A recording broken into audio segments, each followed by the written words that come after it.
பிரியமானவர்களே, ஆண்டவர் இயேசுவின் நாமத்தில் வாழ்த்துதலை தெரிவித்துக் கொண்டு, ஆண்டுடைய கிருபையினால் கடந்த 17 நாட்கள் அதிகாலை ஜெபம் ஆலயத்தில் நடந்தது. இந்த 18வது நாளுக்காக கர்த்தரை நான் துதிக்கிறேன். இந்த நாளிலும் ஒரு வார்த்தையை உங்களுக்கு அறிவிக்க விரும்புகிறேன். ரோமருக்கு எழுதின நிருபம் 9ஆம் அதிகாரத்தின் 28 சில வார்த்தையை உங்களுக்கு நான் குறிப்பிடுகிறேன்.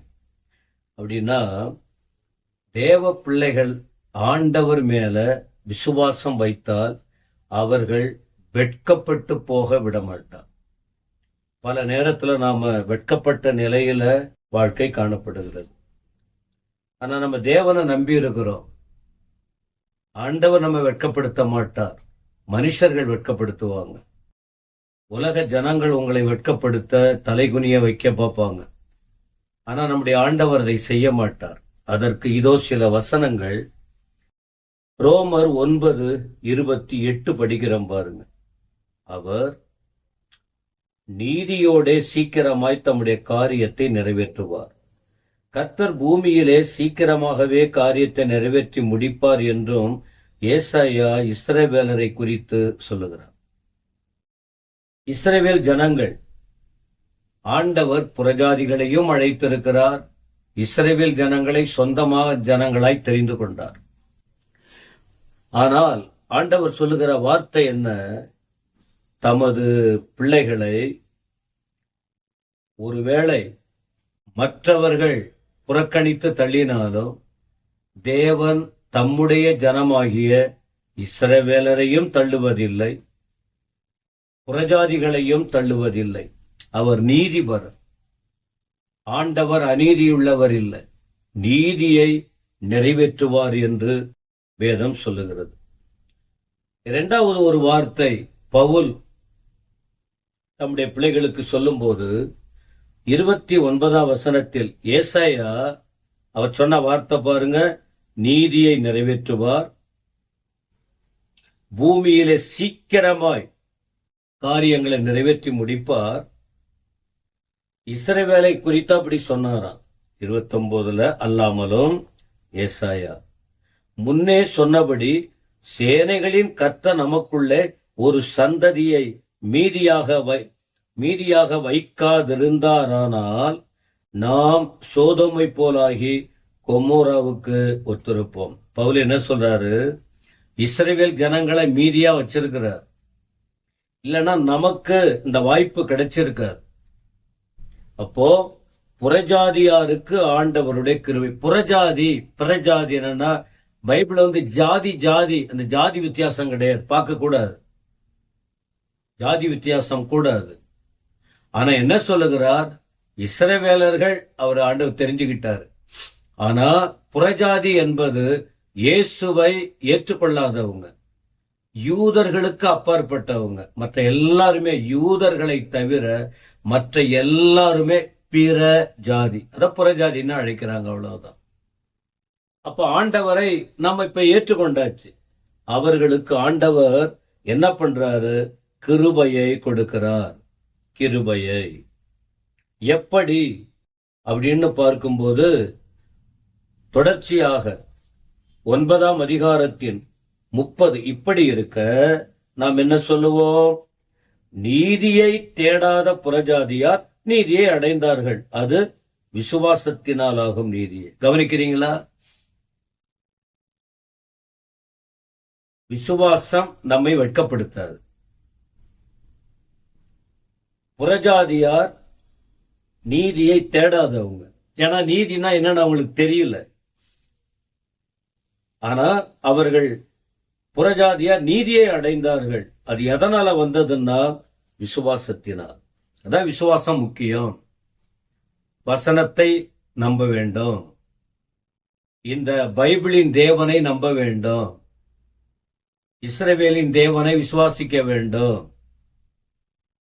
31 நியாயப்பிரமாணத்தை தேடின இஸ்ரவேலரோ நியாயப்பிரமாணத்தை அடையவில்லை. நியாயப்பிரமாணத்தை தேடினாங்க, ஆனா அதன்படி அவங்க நடக்கல. அதுல கொடுக்கப்பட்ட ஆசீர்வாதம் முழுவதையும் அவர்கள் அனுபவிக்கவில்லை. நமக்கு நீதி தெரியல, ஆனா விசுவாசத்தினால் அதை பெற்றுக்கொண்டோம். அவர்களுக்கு நியாயப்பிரமாணம் தெரியும், அவர்களுக்கு கொடுக்கப்பட்டது, ஆனால் அவர்கள் அதில் கொடுக்கப்பட்ட ஆசீர்வாதங்களை அடையாமல் போய்விட்டார்கள். அடுத்த 33 பாருங்க, இதுதான் நான் சொல்ல வந்தேன். கீழே சொல்றாரு, எதனால அவர்கள் விசுவாசத்தினாலே அதை தேடாமல் நியாயப்பிரமாணத்தின் கிரியைகளினாலே தேடினபடியால் அதை அடையவில்லை, இடறுதற்கான கல்லில் இடறினார்கள். அவங்களுக்கு விசுவாசம் இல்ல, ஆனா பிரமாணத்தின்படி தேடினாங்க. பிரமாணம் தேடினால் மட்டும் போதாது, ஃபெய்த், விசுவாசம் அவசியம்னு சொல்றாரு.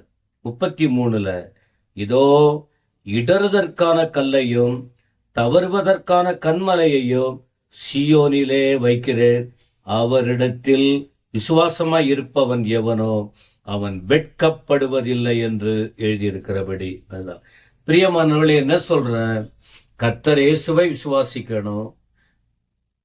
நாமெல்லாம் தேவனை அறியாதவங்க, அவர் மேல் விசுவாசம் வைக்க வேண்டும்.